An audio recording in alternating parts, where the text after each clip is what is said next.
नमस्कार दोस्तों, आपका स्वागत है एग्जाम क्रैक SS1 में। अगर आप ग्रुप डी, एनटीपीसी या रेलवे के किसी भी आने वाले एग्जाम की तैयारी कर रहे हो तो ये वीडियो आपके लिए बहुत ही महत्वपूर्ण होने वाली है, क्योंकि इस वीडियो में मैं आपके लिए लाता हूँ मैथ के इंपॉर्टेंट क्वेश्चन जो कि रेलवे की परीक्षा में सबसे ज्यादा बार पूछे जाते हैं।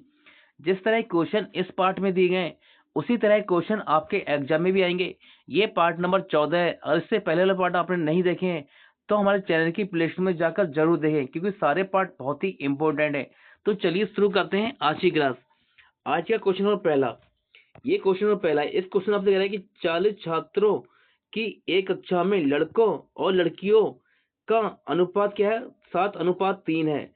लड़कों का औसत अंक 65 है और लड़कियों के 72 हैं। पूरी कक्षा के औसत अंक क्या है? आपसे कह रहा है कि पूरी कक्षा के औसत अंक क्या होंगे।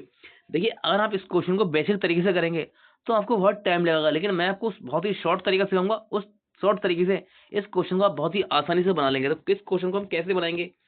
देखिए, हमें पहले दिया है लड़कों। देखिए यहाँ देखिए, यहाँ दिया गया 40 छात्र दिए गए कि टोटल छात्र कितने हैं? 40 हैं। और यहाँ क्या दिया है? लड़कों और लड़कियों का क्या दिया? अनुपात दिया गया है। जब हमें अनुपात दिया गया है तो इस संख्या से हमें कोई मतलब नहीं है। अगर हमें लड़कों और लड़कियों की संख्या दी गई होती तो हम अनुपात निकालते, लेकिन हमें अनुपात दिया गया है। ठीक है, हमें अनुपात दिया गया है तो हम इस संख्या से हमें कोई मतलब नहीं है, इसे हम छोड़ देंगे। तो लड़कों को लिखेंगे हम जी बी से, क्योंकि बॉय, और लड़कियों को लिख दिया हमने जी से, यानी कि गर्ल। तो देखिए जो इनका अनुपात है वो कितना है? 7:3 है, इनकी 7:3 है।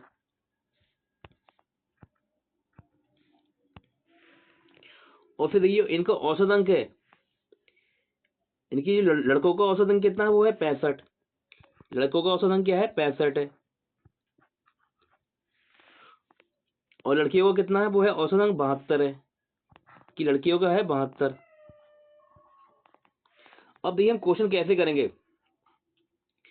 हमें यहाँ दिए गए, देखिए हम वो संख्या उठाते हैं जो सबसे छोटी हो। और यह संख्या कौन छोटी है? यहाँ है 65। जो 65 है 72 से छोटी है, तो हमने माना कि हमारा औसत अंक, जो औसत अंक है वो क्या है पूरी कक्षा का? वो 65 मान लिया हमने। क्या है हमारा? है वो 65 है। औसत अंक क्या है? वो 65 है। लेकिन ऑप्शन में देखेंगे तो कहीं तक आपको 65 दिखाई नहीं देगा। तो देखिए इसमें कुछ ना कुछ प्लस होगा। इसमें क्या होगा? कुछ ना कुछ प्लस होगा 65 में। तो आगे देखिए, जो 65 है, 65 से जो 72 है, ये कितना ज्यादा है? इनकी 65 से 72 कितना ज्यादा है? तो 5 और 2 7। आप कहेंगे सर ये तो 7 ज्यादा है। तो आपको करना क्या है? इस 7 की गुणा करना है 3 के साथ में, जो 3 अनुपात दिया गया है लड़कियों का। अब 7 की गुणा करना है 3 के साथ में, इनकी 7 3 होता है 21। 7 3 होता है 21, 21 होता है। और जो इनकी अनुपातों का योग कितना है इनकी? आप इसे जोड़ेंगे, 7 और 3 को जोड़ेंगे तो ये 7 3 हो जाएगा 10। 10 से इसमें भाग देना है, 10 से इसे भाग देंगे। जब 10 से भाग देंगे इसे तो ये आपका आएगा 2.1, यानी 2.1 हो जाएगा। अब आप इसे जोड़ लीजिए, 65 को और 2.1 को जोड़ेंगे, यानी 65 प्लस 2.1, इसे जोड़ेंगे तो ये हो जाएगा 67.1, यानी 67.1 हमारा आंसर हो जाएगा। और ये कहाँ दिया है? ये दिया है ऑप्शन नंबर ए। इस क्वेश्चन का राइट आंसर हो गया ऑप्शन नंबर ए। देखिए इस तरह से क्वेश्चन आप बहुत ही आसानी से बना लेंगे। चलते हैं हम अगले क्वेश्चन पर। Question number 2। देखिए इस क्वेश्चन आपसे कह रहा है कि 1500 रुपए की राशि का साधारण ब्याज पर मिश्रधन 2 बरस में 1800 रुपए हो जाता है। यदि ब्याज की दर में 5% की वृद्धि की जाए तो मिश्रधन कितना हो जाएगा? देखिए पहले ब्याज की दर क्या थी हमें नहीं पता, लेकिन समय पहले भी 2 बरस था, और अब जो दर क्या है 5% की वृद्धि हुई है, तब भी समय क्या होगा? 2 वर्ष ही होगा। और जो जो प्रिंसिपल है वो पहले भी क्या था? 1500, आज ही 1500 प्रिंसिपल होगा। तो देखिए इस क्वेश्चन को हम बेसिक तरीके से करने बैठ जाएंगे तो हमें क्वेश्चन को बहुत टाइम लगेगा, क्योंकि हम प्रिंसिपल निकालेंगे। ठीक है, प्रिंसिपल निकालेंगे, प्रिंसिपल हमारा 1500 है, फिर हम निकालेंगे उसका ब्याज, फिर हम निकालेंगे दर, फिर उसमें हम 5 जोड़ेंगे। तो इस तरह से क्वेश्चन करेंगे तो हमें टाइम लगेगा, लेकिन मैं आपको डायरेक्ट लिख सिखाऊंगा कैसे निकालते हैं। तो देखिए आपको पता है साधारण ब्याज बराबर होता है PRT बटे 100, P से प्रिंसिपल, R से दर, T से टाइम होता है, ठीक है। तो आपको इसमें वैल्यू रखना है। प्रिंसिपल कितना है हमारा, है 1500, और जो दर कितनी है वो है 5%। लेकिन पहले क्या थी, उससे हमें कोई मतलब नहीं है, पहले दर क्या थी, लेकिन वृद्धि क्या हुई, 5% की वृद्धि हुई, तो हम इसे 5 ही कर देंगे, ठीक है। और समय क्या है, 2 वर्ष है, और बटे में कर देंगे 100। अब देखिए 2 जीरो से आपके 2 जीरो कट जाएंगे, ये 5 दूनी 10, और 10 और 10 की 15 की गुणा करेंगे, 15 धाम 150, यानी कि आपको यहाँ मिलेगा 150। 150 मिला, और 150 हम 1800 में जोड़ दो, 1800 में जोड़ दो, 1800 में जोड़ेंगे इसे तो हो जाएगा आपका ये 1950, यानी कि 1950 इस क्वेश्चन का राइट आंसर आ जाएगा। ऑप्शन नंबर सी इस क्वेश्चन का राइट आंसर होगा। देखिए अगर आप इस क्वेश्चन का बुक में सॉल्यूशन देखेंगे तो आप क्वेश्चन को छोड़ ही देंगे, क्योंकि बुक में इसका सॉल्यूशन बहुत ही बड़ा दिया है। और देखिए मैंने आपको बहुत ही आसानी समझाया और डायरेक्ट समझाया है कि आपको कैसे लगाना है। इस तरह से क्वेश्चन आप सेकंडों में बना लेंगे इसे। देखिए क्वेश्चन नंबर 3, इस क्वेश्चन में आपसे कह रहा है कि 5 पाइपों द्वारा एक टैंक को भरने में 80 मिनट लगते हैं, तो समान विमाओं वाले 8 पाइपों द्वारा उसी टैंक को भरने में कितना समय लगेगा। कोई बात नहीं, क्वेश्चन बहुत आसान है और आसान तरीके से कर देंगे। 5 गुणा करना है 80 मिनट के साथ में, क्योंकि हमें निकालना है टोटल वर्क। तो हमारा हो जाएगा 5 × 80, और भाग देना है हमें 8 पाइपों से, क्योंकि हमें निकालना है समय निकालना है। तो 8 पाइपों से हम 8 से भाग देंगे इसमें। अब इसे काट लो, आपका आंसर निकलेगा। 8 से 80 जाएगा 10 बार में, और 5 की 10 की गुणा करेंगे, 5 धाम 50, यानी कि आपका जो आएगा वो आएगा 50 मिनट। इस क्वेश्चन का राइट आंसर हो जाएगा। ऑप्शन नंबर डी इस क्वेश्चन का राइट आंसर होगा। क्वेश्चन नंबर 4, इस क्वेश्चन से कह रहा है 15, 10 और 12 का चतुर्थानुपाती ज्ञात कीजिए। तो ये जब आपसे चतुर्थानुपाती पूछा है तो आपको करना क्या है, लास्ट की 2 संख्याओं का गुणा करना है, लास्ट की 2 संख्याओं का गुणा करना है और पहली संख्या से भाग देना है, आपका आंसर निकल आएगा। तो क्या करना है, 10 का और 12 का गुणा करेंगे, यानी कि 10 × 12, और भाग कितने देना, 15 से। अब इसे काट लो आप। ठीक है, 5 × 3 = 15, और 5 दूनी 10, और 3 से 12 जाएगा 4, और 3 चौक 12, और 2 की और 4 की गुणा करेंगे तो 4 दूनी 8। इस क्वेश्चन का राइट आंसर होगा 8, देखिए चतुर्थानुपाती क्या होगा, वो होगा 8। ऑप्शन नंबर डी इस क्वेश्चन का राइट आंसर हो जाएगा। देखिए क्वेश्चन नंबर 5, इस क्वेश्चन आपसे कह रहा है कि 50 लीटर शुद्ध दूध वाले एक कंटेनर से 10 लीटर दूध निकालकर 10 लीटर पानी डाला जाता है। यदि इस प्रक्रिया को 3 बार दोहराया जाता है तो अनंततः पानी और दूध के बीच का अनुपात क्या होगा, यानी कि पानी और दूध के बीच का अनुपात क्या होगा। तो देखिए इस क्वेश्चन को हम कैसे करेंगे, हमारा दूध कितना था, वो था 50 लीटर, दूध था हमारा 50 लीटर। फिर क्या करा, उसमें से 10 लीटर दूध निकाला गया और 10 लीटर पानी डाल दिया गया। देखिए निकाला कितना गया, 10 लीटर निकाला गया। तो हम इसे अनुपात में बदलेंगे, इससे बदलेंगे हम अनुपात में। जब अनुपात में बदलेंगे तो देखिए 0 से 0 कट जाएगा हमारा, तो हमारा जो अनुपात आएगा वो आएगा 1:5 आ जाएगा, 1:5 आ जाएगा। मान लिया हमारा दूध था 5 और निकाला गया 1, दूध था 5 निकाला गया 1, तो 5 में से हम 1 निकाल देंगे, 5 में से 1 निकालेंगे तो कितना बचेगा, 4 बचेगा।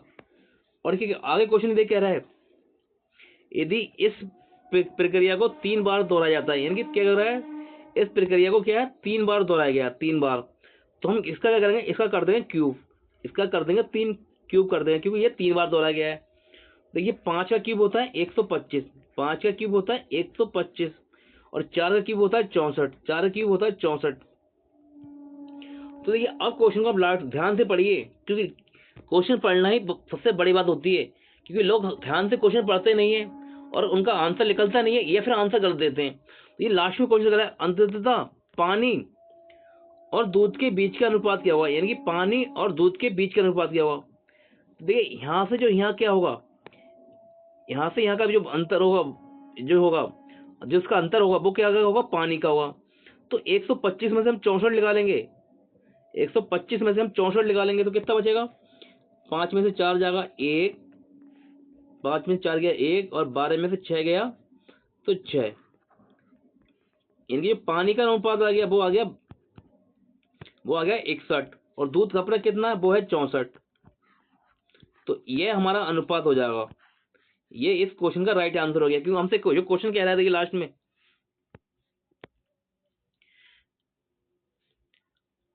पानी और दूध के बीच का अनुपात, पानी और दूध के बीच का अनुपात क्या होगा। देखिए पानी का जो अनुपात हो गया वो कितना हो गया 61 हो गया, और दूध के बीच का अनुपात क्या है वो 64 है।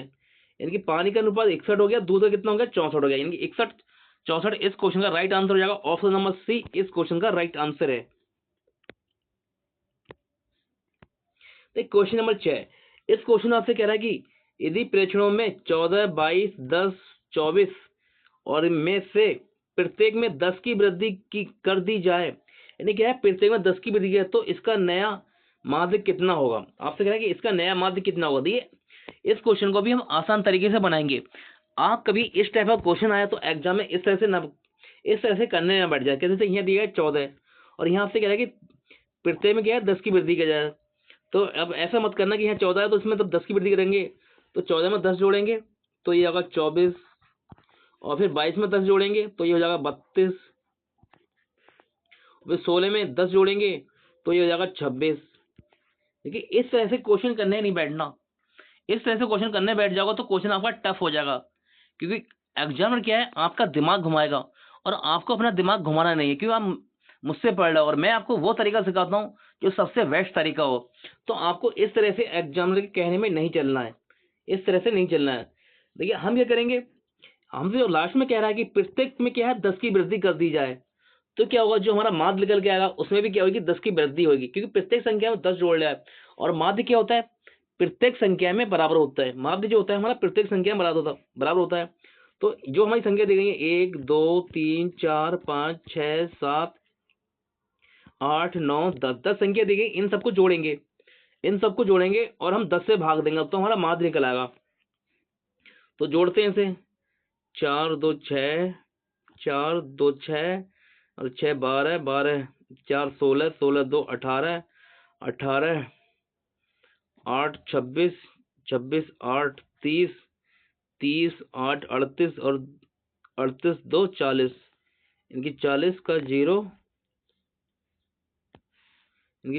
जीरो आ गया, हासिल 4, 1 2 3, 3 और 1 4, 4 2 6, 6 7, 7 8 9 10, 10 और 4 14, इनका संख्याओं का योग आया है 140, और संख्या कितनी है 10 है, तो हम इसे 10 से भाग देंगे। 10 से भाग देंगे तो जो हमारा माध्य आएगा वो कितना आएगा, 0 से 0 कट जाएगा, हमारा माध्य आएगा 14। लेकिन हमारा माध्य जो 14 है, यानी कि ऑप्शन नंबर सी इस तरह से टिक लगा के आप मत कर देना, नहीं तो ये गलत हो जाएगा। ठीक है, गलत हो जाएगा। आगे जो क्वेश्चन हमसे कह रहा है कि प्रत्येक में क्या है 10 की वृद्धि कर दिया, इनकी प्रत्येक संख्या में क्या होगी 10 की वृद्धि होगी, तो हमारा माध्य में भी क्या होगी 10 की वृद्धि। हमारा माध्य 14 है तो हम इसमें भी 10 की वृद्धि कर देंगे। जब 10 की वृद्धि इसमें करेंगे तो हमारा जो नया माध्य बनेगा वो क्या बनेगा 24। इस क्वेश्चन का राइट आंसर होगा 24। ऑप्शन नंबर डी इस क्वेश्चन का राइट आंसर है। बस आपको एग्जाम में इस तरह से करना है, ठीक है, न कि आपको और तरीके जिस तरह से क्वेश्चन कह रहे हैं आपको उस तरह से मत करना कि प्रत्येक संख्या में 10 की वृद्धि करी जाए।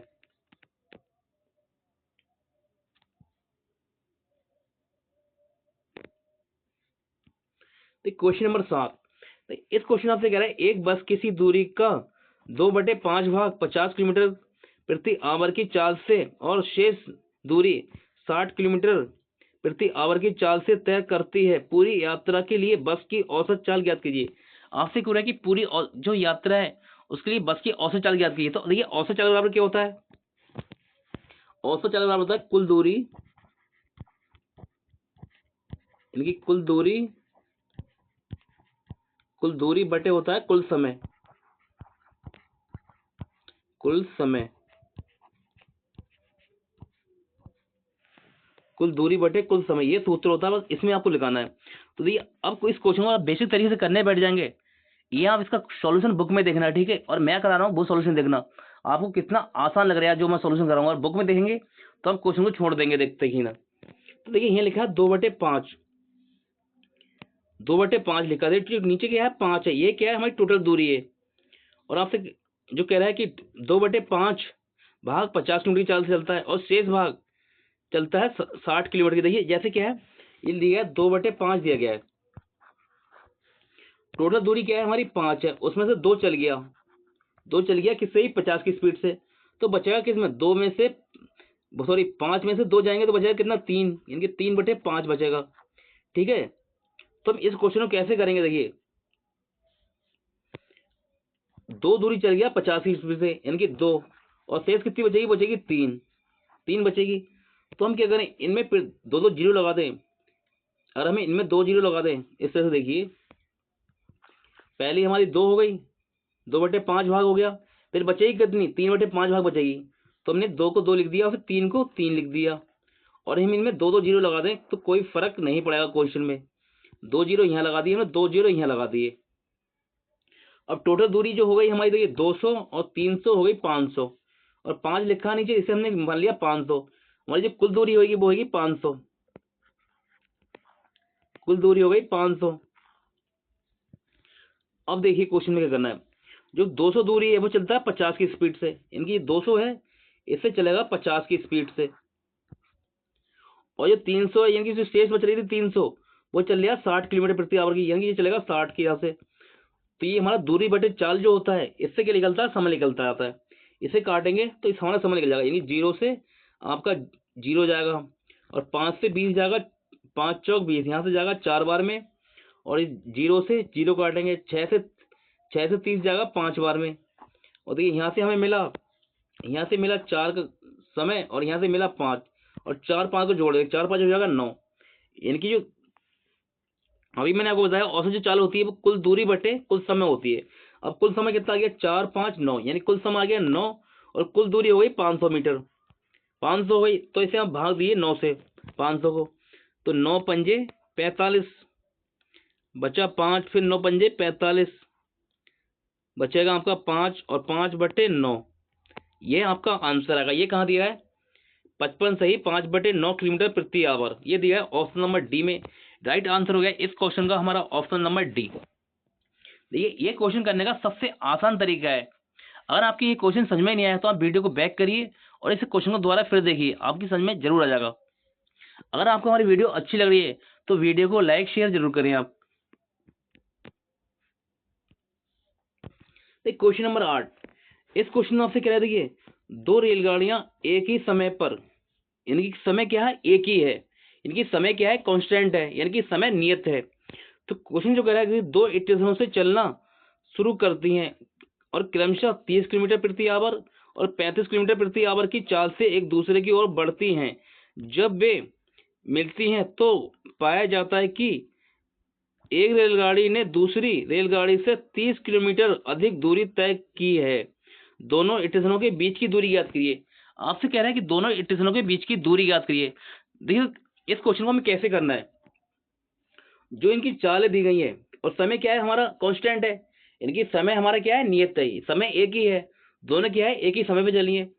जो इनकी पहली की चाल क्या है 30 किलोमीटर, पहली की 30 किलोमीटर, 30 किलोमीटर,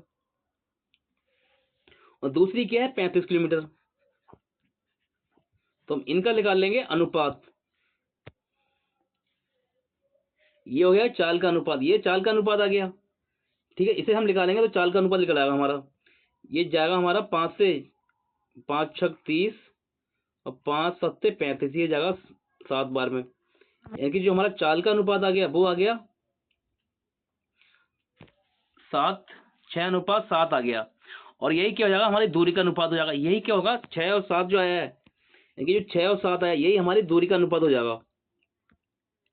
तो हमसे कह रहा है कि दोनों स्टेशनों के बीच की दूरी, तो देखिए 6 और 7 को जोड़ लेंगे, 6 7 को हम जोड़ें, 6 7 को प्लस करेंगे, 7 6 होता है 13। अब देखिए 13 से कौन सा ऑप्शन पूरी तरह से कटता है, वही हमारा आंसर हो जाएगा, वही हमारा आंसर हो जाएगा। तो ये ऑप्शन नंबर ए में दिया है 400, 400 हमारा 13 से नहीं कटता, यानी कि ये हमारा आंसर नहीं होगा। ऑप्शन नंबर बी में दिया है 38, इनके 380 दिए गए हैं, 338 380 मतलब 13 से नहीं कटता, यानी कि ये भी हमारा आंसर नहीं होगा। और ये है दिया ऑप्शन नंबर सी में 390, 13 3 होता है 39, यानी कि ये आपका कट रहा है। ऑप्शन नंबर सी हमारा इस क्वेश्चन का राइट आंसर होगा। और यहाँ दिया 410, ये भी 13 से नहीं कटता, यानी कि ये भी हमारा आंसर नहीं होगा। इस तरह से आप चेक करेंगे तो इस क्वेश्चन को आप डायरेक्ट भी कर सकते हैं, डायरेक्ट भी कर सकते हैं आप। लेकिन आपसे जो क्वेश्चन देखिए, अगर कुछ लोग कहेंगे सर ऐसा समझ में नहीं आया कि कल को मान लिया 2 ऑप्शन तेरे से कटने वाले मिल जाए तो कैसे करेंगे, कोई बात नहीं।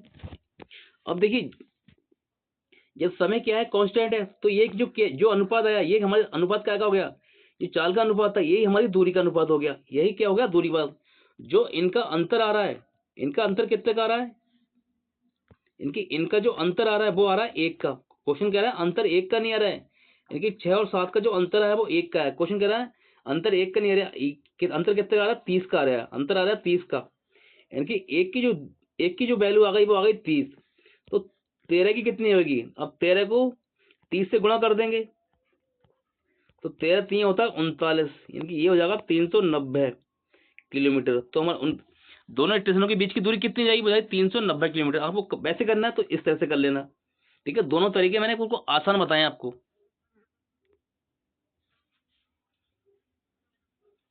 क्वेश्चन नंबर 9, इस क्वेश्चन में आपसे कह रहा है कि एक्स ज्ञात करने के लिए निम्नलिखित समीकरण को हल करें। तो यहाँ दिया गया है ब्रैकेट एक्स माइनस 2 का स्क्वायर माइनस 36 बराबर 0।